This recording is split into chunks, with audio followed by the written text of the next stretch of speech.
各位小朋友早安，大家早安。今天天修居里要带我们一起透过介绍世界传统的服饰，然后一起带我们环游世界。那每个国家的服装呢，其实都会藏着不同的文化，还有历史跟节庆的特色。那我们今天会认识到的是有苏格兰、印尼、韩国、日本和越南的传统服饰。那我们就一起听听看，由 T 恤居里来介绍，看看他们有什么特别的地方。那我们欢迎 T 恤居里。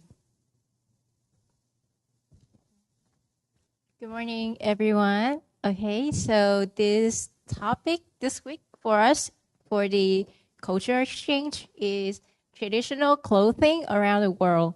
And okay, so every country they has their own traditional clothing. Traditional clothing is kind of outfits or clothing that is connected to a country's culture, their history, and also their weather in the country and also their traditions.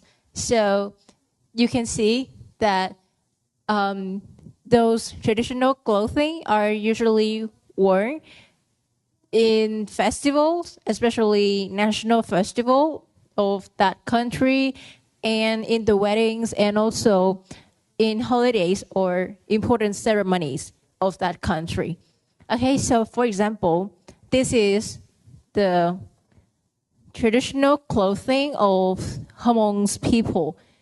Hmongs people is the group of people in Vietnam, is an ethnicity in Vietnam.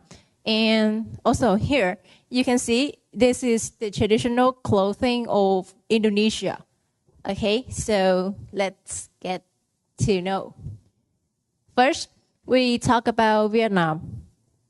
Okay, so you may know that the traditional clothing of Vietnam is áo dài. It's called áo dài and is in Vietnamese it's called áo dài.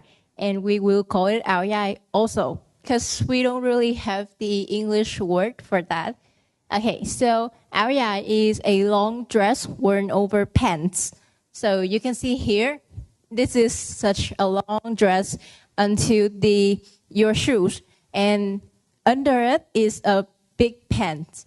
Okay, so this is one of the national symbols of Vietnam, and you can see that the sign is long sleeve. But in Vietnam, we have warm weather. So basically, it's usually really hot in Vietnam, but sometimes we need to wear it. So actually, the design is very light, and it doesn't make you feel uncomfortable. And you know that it's also wearable. Like we can wear it during hot days too, and it's not gonna be that hot. Okay, it doesn't feel like winter clothes such as in Taiwan. So basically you can wear it every day in Vietnam. Okay, so áo dài is worn in many occasions, especially special occasions in Vietnam, such as you can see this is weddings. People wear áo dài in weddings as a tradition of Vietnam. And this is also for the Lunar New Year. A lot of girls and also boys, they wear it on the first day of the new year you can see that the pride color, especially red for luckiness. So basically you're welcoming the lucky into your new year. And also you can see this white áo dài is usually used for high school girl. It's a type of uniform in Vietnam for high school that, is represent the purity and also the youth. So if you wear the white áo dài in Vietnam, a lot of people will think that you are a high school student. Okay, next one, Japan. We all know that Japan's traditional clothing is kimono. Okay, so kimono in Japanese means things to wear. So a thing that you can wear it. Okay, so kimono is actually a long robe with white sleeve. You can see it. The sleeve is really wide. It's really big. And with a belt, you can see that the whites on the dress is the belt called obi in Japanese. And traditional kimonos in Japan are usually made of silk. So you can see that it looks really thick and it looks so hot, right? But it's not going to be that hot or uncomfortable because it makes of silk, which the fabric will make you feel comfortable. It's not going to be that hard. Okay, so you can see a lot of kimono, they have different patterns. So patterns represent many meanings like seasons or like nature and also like the special time of the year. For example, I think this pink kimono has a lot of flowers on it and it represents the spring. Okay, so kimono is worn in a lot of special occasions in Japan, such as that side is kimonos for weddings as bride and groom. And here is for the tea ceremony because tea is a very important part of Japan, you know. And also the coming of age day is your 20th birthday because when you enter 20 in Japan is a very important day of your life. So 20 is the most important birthday of Japanese. And you can see that these kimonos look really fantastic. And these kimonos sometimes could be very expensive because it depends on the fabric and also the patterns. Okay. So next one, Korea. Korea's traditional clothing is hanbok. Hanbok is known for bright colors and also it looks very simple. It doesn't look really complicated. Okay. And hanbok is designed to allow easy movement, although you think that it's going to be so hard to, that it looks heavy and it looks big, but it's not going to be that hard to use hanbok or in some special day in your life and like you go around and take picture. It's very simple. Okay, traditional hanbok usually includes the jogori, I think is the jacket outside, the gray jacket, and chima is the skirt. This part of the hanbok for a woman, and also if it's men's clothing, it has a pants instead of the skirt.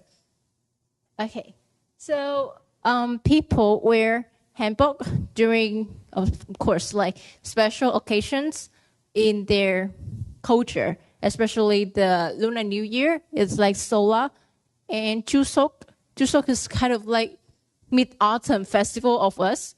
And also in weddings and also the first birthday celebration. So it's like when you turn to 1. So when you're 1 year old, you start to wear hanbok in your life, okay?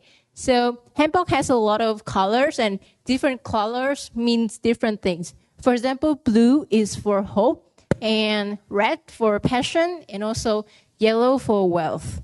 Okay, so you can see that hanbok is very colorful, but mostly the bright color. Okay, next one. From Indonesia. Indonesia has batik. Batik first is these patterns. So basically your clothes with these patterns, so the patterns is called batik. Batik is a special fabric with detailed patterns like flowers, and these are kind of like nature, I think, because there's a lot of flowers and also leaf, and yeah, it looks very fantastic and also look very luxury, right? And different patterns also can represent different meanings like nature, family traditions, or social status. And patterns are made using wax and dye techniques. So it require special techniques to make the pattern. And also, so kebaya. Kebaya is the traditional blouse dress of Indonesian, and it is made of the batik. Batik, you can see that this dress, this skirt, is made of the batik, okay? And the whole outfit is called kebaya. Kebaya is worn by women in Indonesia. And it is usually worn in also weddings and also cultural festivals and also school celebrations and special ceremonies in the country. And actually, you can see that we have a lot of batik pattern, right? So every region in Indonesia, they has their own batik styles and color. So yeah, it's a very diverse pattern and also a cultural identity, right? Okay, so very special one. Scotland in Europe, the kilts. This one is called tartan. Tartan is, you can see that a kind of fabric, a kind of patterns with a lot of lines and color, right? With the square. It's called tartans. Okay, so traditional Scottish clothing is kind of a skirt. It looks like a skirt with the tartans pattern. So here, but you can see that there's a very special thing is that this is a man wearing a skirt. Okay, so it's not actually a skirt. It just looks like a skirt, but it is usually worn by men in Scotland. So kilts is the traditional clothing in Scotland, which is worn by men. Okay, remember that. And yeah, you can see here. Is this usually worn in special occasions like weddings, the parades? Parades is when they walk as a line and with many people like that. And cultural festivals. Okay, so these are the kilts for worn in a parade. You can see a lot of men wearing it while moving together, like walking together. And here's the kilts for weddings. And here's the bagpipes. You can see that they are playing a musical instrument, right? It's called bagpipe. Bagpipe is traditional musical instrument in Ireland and Scotland. So when they play bagpipes, they will wear this kilt, this kind of skirt. Okay. So you can see that traditional clothes can show a country's history, culture, and also celebrations, and also their climates as well. And you can see even though that there's a lot of different countries, but their clothing helps them to show their pride of their country and their nations. So think of what these traditional clothing and think of it like which traditional clothing that will you want to try for once in your life or like something. Hey, thank you.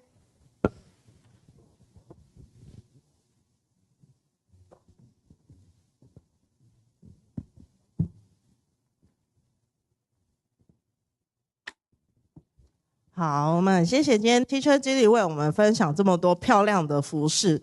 好，那老师相信呢，大家出国的时候都会去体验当地的服装、漂亮的服饰。那我们今天认识了很多不同国家的传统服饰，那些服饰不只是漂亮而已，它们其实也代表着每个国家的文化，然后历史，然后还有节庆。那虽然每个国家都不太一样，但大家都会对自己的服装，透过自己的服装表达自己的文化与骄傲。那今天很谢谢大家的收看，那我们再期待下一次 Teacher Julie 再为我们分享更多的不同的多元文化。好，那今天就到此结束，谢谢大家。